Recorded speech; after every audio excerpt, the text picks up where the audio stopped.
69 attempts. 69. That's the average number of times someone tries to break a bad habit before they either succeed or stop counting forever. Guess what? I made that number up, but you didn't question it because it sounds about right, doesn't it? You've lost count too. At this point, you don't even call them attempts anymore. They're just Tuesdays.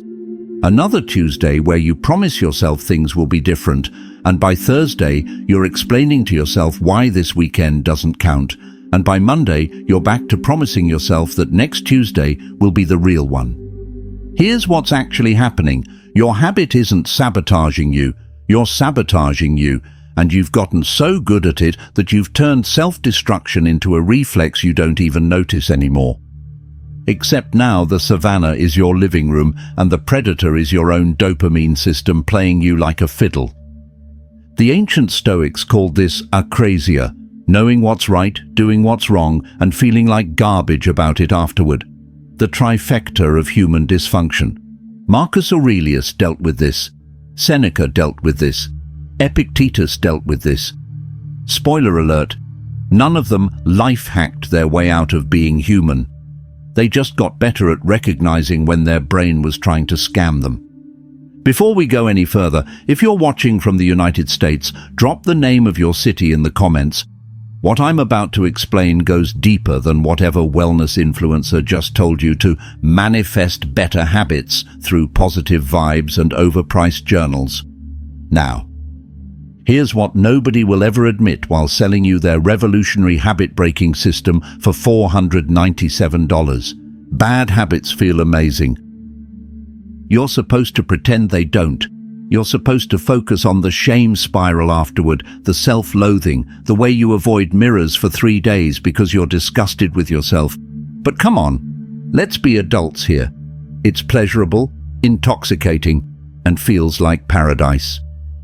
The cigarette that makes your panicky thoughts shut up for 5 glorious minutes? That's not torture, that's relief. The internet scroll session that lets you peek into other people's lives instead of examining your own. That's not weakness, that's vacation. The alcohol that smooths out your social anxiety like sandpaper on rough wood? That's not failure, that's chemical courage. Don't even get me started on the X-rated addictions. Your bad habit isn't your enemy, it's your terrible friend who enables your worst impulses while swearing they're looking out for you.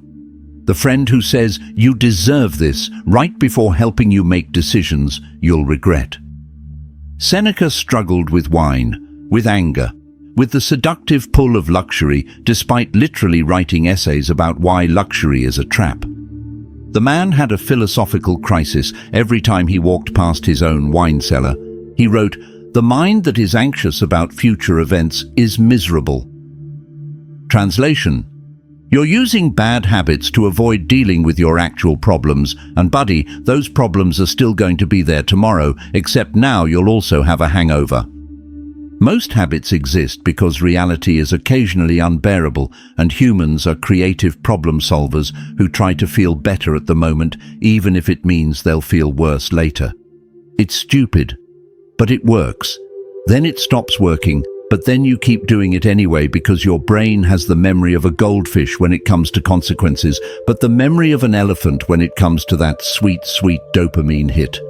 Listen to what I'm about to say very carefully. You don't have a bad habit. You have a really effective solution to a problem you refuse to acknowledge exists. Watch this. Every compulsion, every addiction, every promise that says, "I swear I'll quit tomorrow." It's not random. It's not genetic destiny. It's not just how you are. It's your nervous system being annoyingly good at its job. At some point you discovered that your addiction made things tolerable. Maybe not good, but tolerable. And tolerable beats the alternative, which was feeling everything you've been running from. The kid who escaped into video games because home was chaotic. The teenager who learned that alcohol made parties less pathetic. The adult who realized staying busy meant never confronting that their marriage died 3 years ago, but nobody's acknowledged it yet. Your habit was your life raft, and it worked, until it didn't, until the life raft started filling with water, but you kept clinging to it because at least it's familiar. Marcus Aurelius wrote, "The impediment to action advances action. What stands in the way becomes the way." Which sounds profound until you realize it means stop pretending you'll think your way out of this. The thing you're avoiding, that's exactly where you need to go. If you stop drinking, you feel everything you've been numbing. If you stop scrolling, you sit with loneliness. If you stop procrastinating, you face the possibility that you're not actually as talented as you've convinced yourself you are. Your bad habit is protecting you from the exact thing that would set you free. That's the trap. That's why willpower is advice from people who've never actually struggled with anything harder than choosing between oat milk and almond milk. You're not fighting a habit. You're fighting your own survival instincts. Good luck white-knuckling your way through millions of years of evolution. Let me describe last Tuesday. Or was it Thursday? Doesn't matter. They all blend together in the highlight reel of your failed attempts. You woke up determined. This was it. You could feel the difference. Crystal clarity. Today, everything changes. You saw your life for what it actually is. Not the Instagram-filtered version you present to the world, but the real thing. The hours wasted. The relationships deteriorating while you pretend not to notice. The gap between who you thought you'd be by now and who's actually staring back at you in the mirror. So you decided, really decided, no more procrastination. And for exactly 4 hours and 17 minutes, you were someone new. You resisted.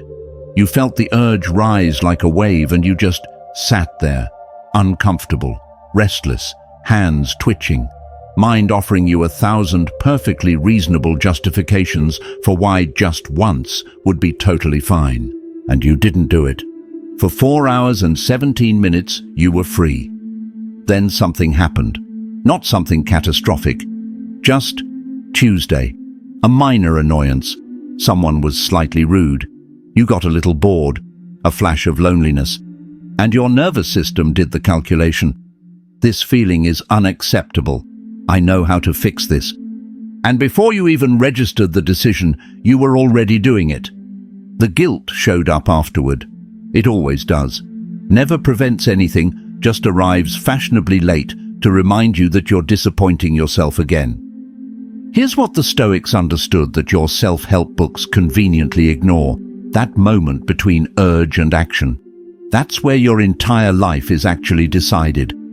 Epictetus taught that you don't control the urge, but you control the space between thought and action. That space is freedom. That gap is where you're actually human instead of just a sophisticated robot running on outdated programming. Most people never even know the gap exists because they've never paused long enough to find it. Urge appears, action follows, instantly, automatically. The gap is invisible. But it's there, it's always there, and everything I'm about to show you is about expanding that gap, not through willpower, because willpower is just ego flexing before it collapses, through architecture, through building a system so precise that when your brain is screaming for relief and your body is already moving toward the thing, you have an alternative pathway. Not because you're strong, because you're prepared. If something just clicked reading this, if you felt that uncomfortable jolt of recognition, tap that like button. Not for the algorithm, for yourself. Mark this as the last time you pretend this is about discipline. Seneca got exiled. Twice. Lost everything. Wealth, status, home, influence. Gone. You know what he wrote about from exile? Not revenge fantasies, not bitter rants about unfair treatment, not a 47-part Twitter thread about his haters. He wrote about how exile taught him he'd been imprisoned long before they banished him. Imprisoned by wanting things, by believing peace existed somewhere outside himself, by thinking that if he just accumulated enough stuff, he'd finally feel secure. He said, "Slavery resides under marble and gold." The richest man in Rome admitting that wealth was just a different kind of cage. Your bad habit is the same scam. It promises freedom, but delivers chains. Just do this, and you'll feel better. And you do feel better, for exactly as long as the dopamine lasts, roughly the time it takes to realize you've been chained yet again. Then you're back in the cell. Except now the walls are thicker, the door is heavier, freedom is further away. Every repetition strengthens the grip, not because you're weak, because neuroplasticity doesn't distinguish between good patterns and destructive ones. It just reinforces whatever you practice. You've done your bad habits so many times, your brain has built a 6-lane highway to it. Well lit, smooth pavement, zero traffic, the path of least resistance. Meanwhile, the path to freedom is a dirt trail, overgrown, dark, barely visible, uphill both ways. That's why motivation is useless. Motivation says, try harder, push through, force yourself. But you can't outforce neurology. You can't willpower your way past a highway your brain spent years paving. You have to build a different road, one brick at a time, one tiny repetition at a time, so small it seems pointless, so small your ego mocks you for even bothering, so small you almost don't do it because it couldn't possibly matter, but it's the only thing that actually works. Marcus Aurelius had the weight of an empire on his shoulders: wars, plagues, betrayals, assassination attempts. A son who would eventually destroy much of what he built. And every morning he sat down and wrote himself reminders. Why? Because he understood something about human brains. We don't forget truth. We forget to remember it in the moment when we actually need it. In the moment of temptation, you know the entire pizza won't make you feel better. You know scrolling for 3 hours will leave you empty. You know the drink won't solve anything. You know all of this. But in that moment, knowledge isn't accessible. Only the craving is real. Only the urge matters. So Marcus didn't rely on knowledge, he relied on ritual, on structure, on having something to do instead of something to think about. That's what I'm about to give you. Not knowledge, you've already got enough of that collecting dust. Not motivation, that expires faster than gas station sushi. Not a 47-step transformation plan you'll abandon by Thursday. A single ritual, so small it feels stupid, so simple it can't fail. Because the Stoics understood, you don't need to become a different person. You need to become someone who does one different thing. Do that one different thing enough times, you'll wake up one day and realize you already are different. Not because you tried to change, because you built a new neural pathway, one microscopic repetition at a time, until your brain forgot the old highway even existed. Here's your future if nothing changes. 5 years from now, you're still having this exact conversation with yourself. Same promises, same shame, same cycle. Except now, there's more scar tissue, more failed attempts, more evidence accumulating that you're just that kind of person, the kind who can't change. Your relationships will have degraded slightly more. Not dramatically. Nobody notices slow erosion until the cliff collapses. Your health will have declined a bit more. Your potential will have withered another degree. Not all at once, just erosion, slow, imperceptible, deadly. And one day, maybe at 50, maybe at 70, maybe on your actual deathbed, you'll look back and realize you spent your entire life wanting to be free while actively maintaining your own prison. The Stoics called this memento mori, remember you will die, not to be morbid, but to wake you up to the fact that you're dying right now, today. This moment is your life actively happening, and what you're doing with it is what you're doing with your life. Epictetus would ask his students, how much longer will you wait to demand the best of yourself? So I'll ask you, how much longer? Another Monday? Another New Year's resolution that dies by January 4th? Another "this time will be different" mantra that definitely won't become what it says? Or today, right now, with something so small you literally cannot fail? If this just exposed something you've been hiding from, hit that subscribe button, because what's coming next is the actual system, and it's going to challenge everything you think you know about breaking habits. I'm going to show you exactly how to expand that gap between urge and action, how to build a new highway while the old one slowly deteriorates from disuse. But first, you need to understand one more thing about why you're stuck, and you're going to hate it. You're not addicted to the habit, you're addicted to who you become when you do it. Read that slower.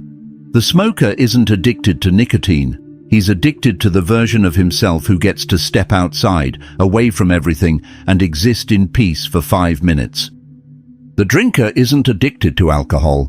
He's addicted to the version of himself who's funny and confident instead of anxious and overthinking. The scroller isn't addicted to social media. He's addicted to the version of himself who doesn't have to confront how profoundly lonely he actually is. Your habit gives you permission to be someone you can't be otherwise. That's the real addiction. That's what you're actually fighting. And you can't break that by white-knuckling the behavior. You have to create a new permission structure, a new way of accessing that version of yourself without the habit.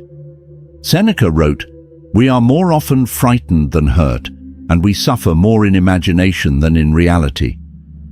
Your habit isn't the problem. Your belief that you need it to be okay, that's the problem. The smoker who believes he needs cigarettes to handle stress will never quit, because quitting means admitting he's helpless without them. But the smoker who realizes the cigarette isn't actually managing stress, it's just creating the illusion of management while slowly destroying his lungs, that person has a chance. Because now it's not about quitting smoking, it's about learning actual stress management. And there are approximately 1,000 ways to do that which don't involve cancer. Your habit is a translation error. You're asking for peace, and your brain is giving you temporary relief. They're not remotely the same thing. This is why every attempt has failed. You've been trying to quit the habit without addressing what the habit was trying to solve. Nature hates vacuum. You can't just remove something, you have to replace it. Not with another bad habit. With a real solution. One that actually gives you what you're seeking instead of just making you forget you're seeking it for a few minutes. Marcus Aurelius practiced this. When he felt anger rising, and he felt it constantly, he didn't just suppress it. He asked, "What do I actually need right now? Justice? Control? Recognition?" Then he'd address the actual need instead of reacting to the emotion. That's the work, that's the system. Not fighting the urge, understanding what the urge is really asking for, then giving yourself that thing in a way that doesn't destroy you in the process. Here's the system. The one the Stoics would actually give you if they were sitting across from you right now instead of being dead for 2,000 years. Warning, it's going to seem insultingly simple. Your ego is going to throw a tantrum. You're going to think, this can't possibly work. Perfect. That means you're paying attention. Step 1. Choose one keystone action that takes less than 60 seconds, not 3 actions. 1. And it must be physically impossible to fail at, even on your worst day. Trying to quit drinking? 1 glass of water before you'd normally pour the first drink. Trying to quit fapping? 20 push-ups the moment the urge appears. Trying to quit scrolling? Put your phone in another room before you sleep. The action itself doesn't matter. What matters? You're proving to your nervous system that there's a gap between urge and action, and in that gap, you have agency. Step 2. Do only that action for 14 days. Nothing else changes. Take note, you won't quit the habit immediately. You just include this microscopic interruption. You can still drink after the water. You can still jerk off after the push-ups. You can still scroll after 60 seconds. But the interruption must happen first. Always. Why? Because you're not trying to break the habit. You're trying to break the automaticity. The instant slide from urge to action, the unconscious highway merge. Step 3. When you relapse, and you will, you don't reset, you continue. Your streak isn't about perfection, it's about return. Every time you come back after falling, you're reinforcing the most important pathway. I am someone who doesn't stay down. You can't control weak moments. You can control whether a weak moment becomes a weak day. Step 4. After 14 days, investigate your triggers without judgment. Keep notes. Every time the urge appears, write down time, location, emotional state, what you actually needed in that moment. You're not judging yourself. You're gathering intelligence. Learning the conditions under which your old highway activates. Step 5. Build alternative pathways for the actual needs. Stressed? Go for a walk. Don't drink. Lonely? Call someone. Don't scroll. Anxious? Breathe. Don't smoke. You're not white-knuckling cravings. You're teaching your brain there are other roads to relief. Roads that don't lead to captivity and chains. Step 6. After 30 days, add one more microscopic action. Not 10. 1. You're stacking tiny wins. Building momentum through consistency, not intensity. Step 7. Shift your identity, not your behavior. Stop saying I'm trying to quit. Start saying I'm someone who does not do this. The Stoics knew this. Behavior follows identity, not the other way around. Seneca wrote, near the end, begin at once to live and count each separate day as a separate life. Not next week's life, not the life you'll have when you finally break this habit and become the person you've been promising yourself you'll be. This life, today, right now. The you that exists in this exact moment doesn't need to be perfect, doesn't need everything figured out, doesn't need to make some grand transformation announcement on social media. He just needs to do one small thing, today, tomorrow, same small thing. Until one day, and you won't even notice when it happens, that small thing isn't something you do anymore. It's something you are. Marcus Aurelius, confine yourself to the present. Not the future version of you who's finally free. The present version of you who's choosing freedom right now. That's all freedom ever is. A series of present moments where you chose differently. Not dramatically, not perfectly, just differently. If this rewired something fundamental in how you see your struggle, smash that like button and subscribe, because what I'm building here isn't motivation, it's a complete restructuring of how behavioral change actually works.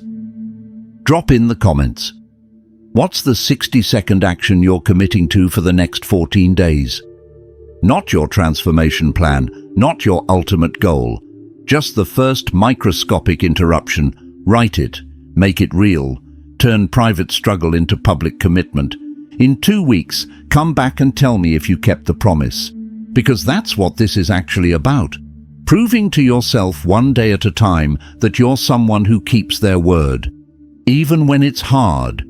Even when it seems pointless. Even when nobody's watching. Especially when nobody's watching. The rest takes care of itself.